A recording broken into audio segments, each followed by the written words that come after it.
Social Science, Standard 10, History, Unit 1, Outbreak of World War I and its Aftermath. Part 5, League of Nations, Structure and Composition of League of Nations. The covenant of the League was worked out at the Paris Peace Conference and included in each of the treaties that were signed after the First World War. It was largely due to the pressure from President Woodrow Wilson of US that this task was accomplished. In drawing up the constitution of this organization, the ideas of Britain and America prevailed. The League, which was formed in 1920, consisted of 5 bodies: the Assembly, the Council, the Secretariat, the Permanent Court of Justice, and the International Labour Organization. Each member country was represented in the Assembly. The Council was the executive of the League. Britain, France, Italy, Japan, and the United States were originally declared permanent members of the Council. Each member had 1 vote, and since all decisions had to be unanimous, even the small nations possessed the right of veto. The Secretariat of League of Nations was located at Geneva. Its first Secretary General was Sir Eric Drummond from Britain. The staff of the Secretariat was appointed by the Secretary General in consultation with the Council. The International Court of Justice was set up in The Hague. The court was made of 15 judges. The International Labour Organization comprised a Secretariat and General Conference, which included 4 representatives from each country.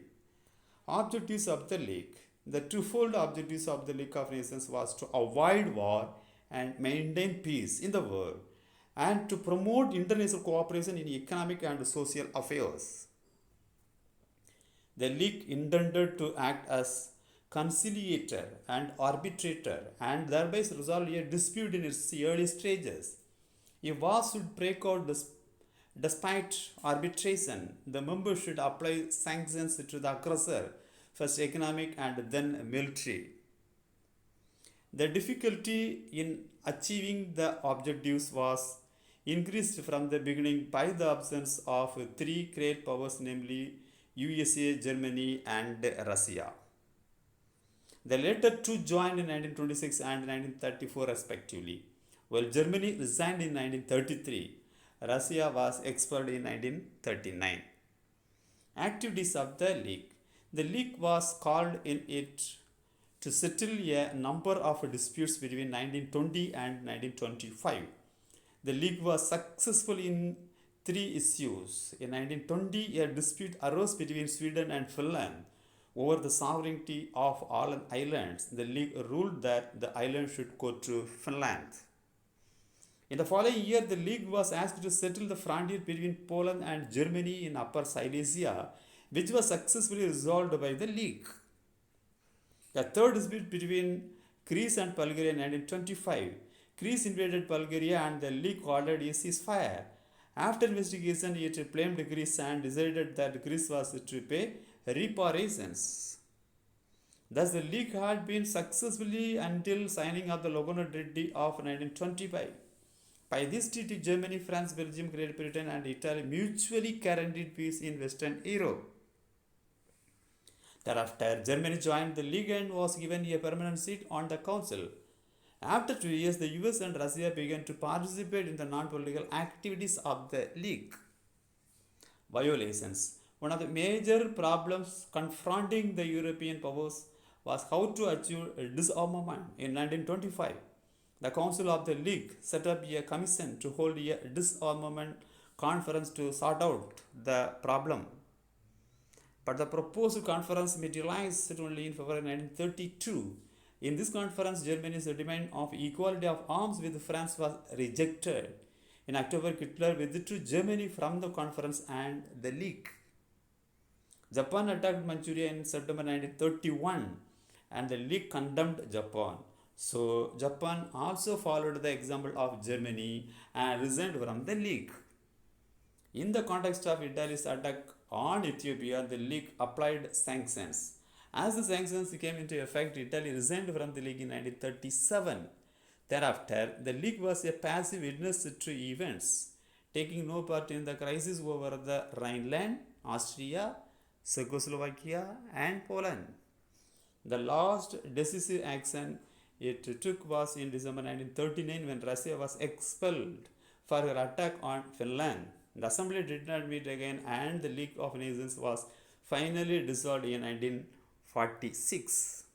Causes of failure. The League appeared to be an organization of those who are victorious in the First World War. Since it lacked the military power of its own, it could not enforce its decisions. The founders of this peace organization underestimated the powers of nationalism. The principle of collective security could not be applied in actual practice. When Italy, Japan, and Germany, headed by dictators, refused to be bound by the orders of the League, Britain and France were the only major powers to act decisively. Finally, in this part, we are going to summarize what are the things we learned in Unit 1.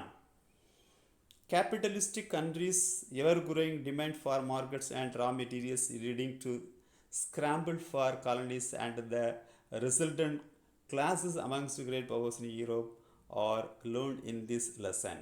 Rise of Japan as an imperial power in Asia is highlighted in this unit. A division of Europe into two warring camps, resultant alliances and counter alliances also we learned in this unit. Important factors responsible for the outbreak of the First World War such as growth of violent form of nationalism, aggressive attitude of Germany, France hostility towards Germany for the losses of its territories, Alsace and Lorraine power politics also explained. America's entry into the war in the context of launch of submarine battles by Germany and the decisive victory won by the Allies are outlined. Paris Peace Conference and the provisions of Versailles Treaty also elaborately we learned in this unit. Followed of the First World War with focus on Russian Revolution causes, courses and impact also elaborately we learned. First World War, First World Peace Organization, the League of Nations and its role in preventing wars and promoting peace and critically examined in this unit. Thank you students, bye.